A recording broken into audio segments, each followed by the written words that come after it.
Hey, it's good to see you again. Before we jump in, how are you doing? Has it been one of those weeks where the news feels more like a script than reality? Maybe you've had that quiet feeling, like something bigger is moving just out of sight. You're not imagining it. You come here because you're not afraid to ask questions, to look deeper. And we're here to do that with you, not to scare, but to shed light on what's really shaping our world when no one's watching. Because understanding these hidden patterns isn't just interesting, it's personal. It's about your choices, your safety, and your right to know. So take a breath. You're in the right place. Let's uncover the truth, one piece at a time. They used to call it a myth. Atlantis, the great sunken city. A parable wrapped in Plato's prose. But myths don't broadcast on radio waves.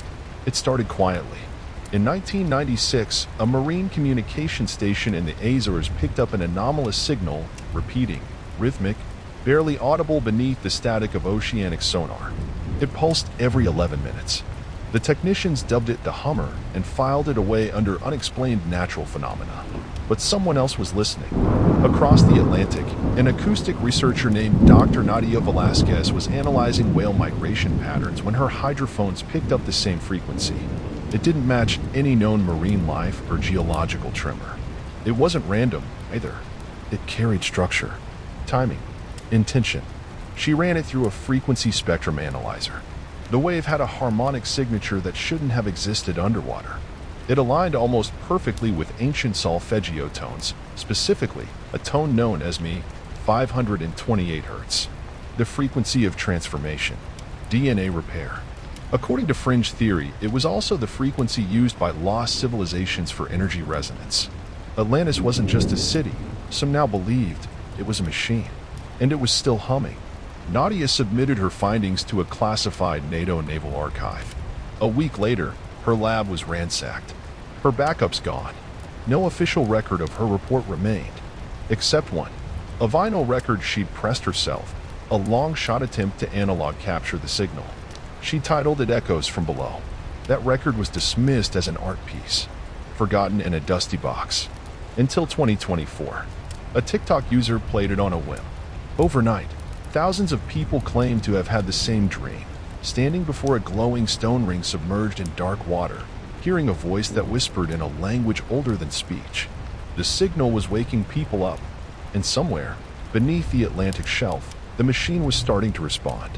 They called themselves the Receivers, a loose network of strangers drawn together not by belief, but by shared experience. Thousands of them, scattered across continents. Artists, engineers, children, all reporting the same dreams, the same tone. Some could hum the frequency perfectly after just one listen. Others claimed it altered their perception. They began to see symbols, spirals, triangles, fractals, patterns that weren't there before, or hadn't been visible. Dr. Nadia Velasquez, presumed dead after her disappearance in 1997, reappeared under a pseudonym in an encrypted livestream. Her hair was white, her voice rough, but her mind sharp. She spoke of the Atlantean core, a submerged construct engineered to emit what she called a resonant intelligence field. According to Nadia, Atlantis wasn't destroyed. It was submerged deliberately, locked beneath the tectonic crust, its signal buried beneath miles of stone and pressure. The core wasn't broken. It was waiting for a match. She revealed something else. All known Atlantean myths across cultures, Mesoamerican, Egyptian, Vedic, contained hidden mathematical keys. Ratios, sequences, coordinates. When aligned, they pointed to a region of the mid-Atlantic ridge long considered geologically unstable. But here's where it shifted from mystery to threat. Several receivers had started to vanish.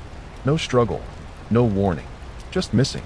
Some left behind notebooks filled with drawings of a city underwater. Others scrawled strange equations. One woman, a linguist in Morocco, tattooed a spiral glyph across her chest with the words, "He rises when we listen." The phrase didn't scare Nadia. What scared her was the metadata hidden in the original 1996 recording, a buried ultrasonic carrier wave, inaudible to the human ear. Until now, that frequency had begun to rise, and it was no longer alone. The change wasn't just audible, it was physical. Oceanographic sensors off the coast of Portugal began detecting inexplicable anomalies, localized heating of deep-sea trenches, unusual magnetism, and sudden shifts in marine migration. One probe recorded seismic tremors moving against tectonic flow, as if something beneath the crust was not only stirring, but rearranging itself. The Atlantic didn't sleep anymore. In London, a professor of neuroacoustics, Henry Mallory, played the modified recording for a test group of volunteers. Half the room collapsed into seizure-like states. The rest sat in silence, eyes wide, pupils fully dilated. When interviewed later, every one of them repeated the same phrase. The crown will shatter. The stone will rise. No one could explain what it meant, but Nadia Velasquez could. It was a line from the Codex Lemuria, a forbidden translation of an apocryphal scroll allegedly recovered from a shipwreck in 1861. Only one copy existed, locked away in a private Vatican archive known as the Scriptorium Tenebris. The scroll described a pre-human civilization that encoded information not in language or writing, but in sound. Structures made of crystal and stone vibrated with intelligence, communicating with the earth itself. These beings, the Codex claimed, did not speak. They resonated.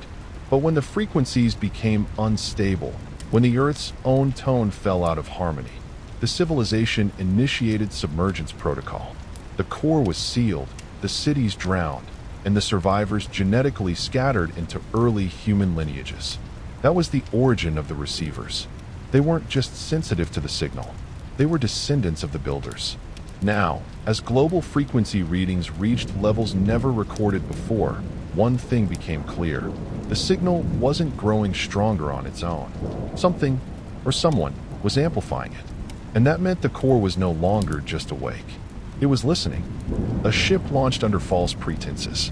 The Arion, registered as a geological survey vessel, quietly left Gibraltar with a classified multinational crew, scientists, linguists, and armed private contractors.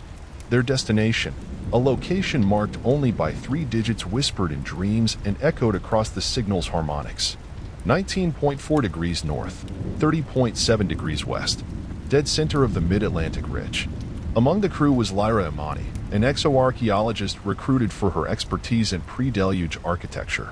But she had another reason for being there. She was a receiver. And for weeks, the signal had been growing louder inside her mind. She wasn't hearing it. She was remembering it. Descending by deep-sea submersible, they reached the anomaly, an impossible structure embedded in the ocean floor. A massive ring of megalithic stones pulsing faintly with bioluminescent veins.